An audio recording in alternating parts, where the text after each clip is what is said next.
Doctor Harneet Kaur ji Jalandhar से। राधे राधे श्री हरिवंश। राधे राधे प्रभु जी।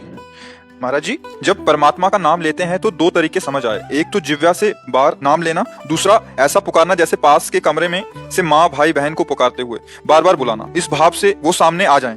मेरा मार्गदर्शन करें महाराज जी, मैं दोनों में से किस तरीके से बुलाऊं? मतलब एक तो जिह्वा से बाहर लेके और एक तो पुकारते हुए। देखो, एक होता वाचिक, फिर होता उपांश, फिर होता मानसिक।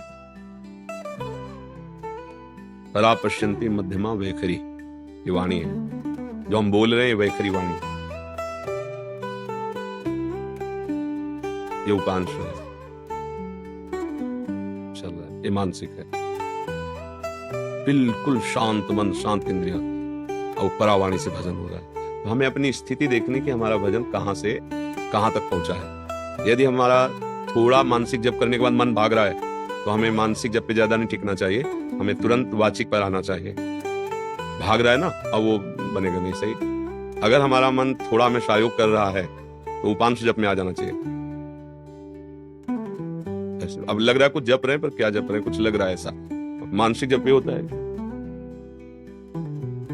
सामने मंत्र है, कान में सुनाई दे रहा है, आंख में एक एक अक्षर जमा हुआ है, और अंदर से परावाणी से न माला है न कुछ। उठते बैठते चलते फिरते हर समय, पर यह सिद्धों की स्थिति होती है, साधक को करना होता है। तो अगर हम कम से कम 1.5 वर्ष जवान से अभ्यास करें,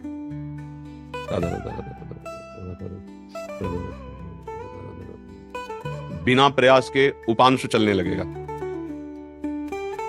और अगर हम और कुछ समय उपांशु का अभ्यास करें तो फिर मानसिक में स्थिति आने लगेगी। पर इतना करने में बीच में जो यात्रा बहुत घबराहट की है, जब पाप नष्ट होते हैं तो जलन पैदा होती है, नाना प्रकार के जो जिंदगी में कभी भी झगड़ा द्वेष अपमान हुआ होगा सब याद आएगा, सब जो पाप किए वो सब सामने आए, क्योंकि भस्म होगा ना। और उस समय साधक को टिक पाना बड़ा कठिन होता है। अच्छा, जो कमजोरी रही वो तुम्हारे सामने उपस्थित हो जाएगी। जैसे आप काम, क्रोध, लोभ, मोह, मद, वही तुम्हें दबाना शुरू कर देगा, क्योंकि अब युद्ध शुरू हो गया ना। नाम अब विजय करवाएगा ना, तो नाम न छूटे, उत्साह न टूटे, और आप आगे बढ़ते रहो तो जीत जाओगे। और इसके लिए साधु संग बहुत जरूरी है। जैसे हम कहीं हार रहे हो और कोई हमारा विश्वास नहीं कह दे, जीत गए, अरे बस जीत गए, उठा पटक बस पटक, तो उसमें बल आ जाएगा। उसने दिया कुछ नहीं, वाणी से केवल बोला तुम निकल गए, घबराना मत, बस आगे आप निकल जाओगे। अरे तुम क्या निकल पाओगे, गए, वो निरुत्साहित होकर मर जाएगा। क्यों? उत्साह बढ़ाना। तो संत संग क्या करता है, हमें रोज उत्साह बढ़ाता है भगवत भजन के लिए, भगवत प्राप्ति के लिए। तो हम अपनी स्थिति को देखें कि हमारी स्थिति क्या है। अगर कुछ मिनट हम जब शांत होकर जपते फिर मन भाग जाता है, परेशानी, अभी हमारी मानसिक स्थिति नहीं, हमें उपांश में आना है, और उपांश में भी जी घबराने लगता है, परेशानी हो रही, तो नाम कीर्तन करना, राधा वल्लभ राधा वल्लभ राधा वल्लभ श्री राधा। अनेक राग रागिनियों से इसीलिए हमने छूट दी है कि आप अनेक धुनियों में गाओ। संसारी आदमी है, तुम्हें पसंद है ये धुनी, उसी पसंद धुनी में राधा नाम लगाओ। राधा नाम जहर है, पर उसे शोध करके दो, जब शोध करके दोगे तो दवाई का काम कर जाएगा। संसारिक ध्वनि है, पर लगाओ राधा नाम उसमें, और आप गाओ राधा राधा राधा, तो भाव को भाव अनखाल सहु, नाम जपत मंगल दिशि दसहु। समझ पा रहे प्रश्न करता जी?